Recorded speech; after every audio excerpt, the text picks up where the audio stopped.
Hello বন্ধুরা, আজকে রাত্রে হচ্ছে চন্দ্রগ্রহণ।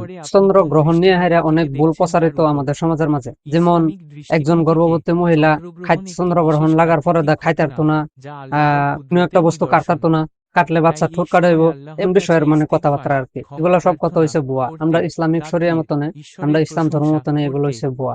তো এগুলো আমি আজকে গুগলে টাইপ করছিলাম, গুগলে কি কইছে আপনারা সম্পূর্ণটা শুনে যায়। কুসংস্কার প্রচলিত আছে, যেমন গর্ভবতী মহিলাদের কিছু বিধিনিষেধ মানা বা সহবাস না করা, তবে এগুলোর কোনো ভিত্তি নেই বলে ইসলামিক বিশেষজ্ঞরা মনে করেন।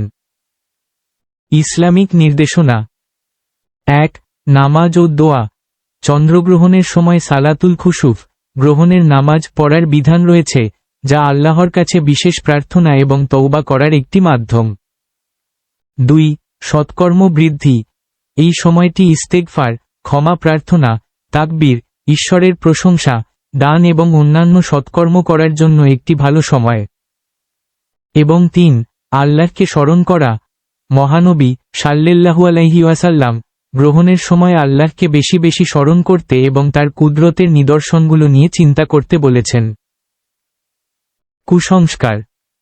গর্ভবতী মহিলাদের জন্য বিধিনিষেধ। অনেক লোক বিশ্বাস করে যে চন্দ্রগ্রহণের সময় গর্ভবতী মহিলাদের বাইরে বের হওয়া বা যে কোনো কাজ করা উচিত নয়। তবে ইসলামিক বিশেষজ্ঞরা মনে করেন এটি একটি কুসংস্কার এবং এগুলোর কোনো ভিত্তি নেই। খাবার ও অন্যান্য কুসংস্কার। জ্যোতিষশাস্ত্র মতে গ্রহণের সময় খাবার খাওয়া বা তৈরি করা খাবার ফেলে দেওয়ার মতো কিছু প্রথা দেখা যায়, কিন্তু এগুলোর বৈজ্ঞানিক বা ধর্মীয় ভিত্তি নেই। মূল কথা, চন্দ্রগ্রহণ একটি প্রাকৃতিক ঘটনা। এর ফলে মুসলিমরা এই সময়টি আল্লাহর স্মরণ ও প্রার্থনা, সৎকর্ম এবং ভালো কাজের জন্য ব্যবহার করতে পারেন।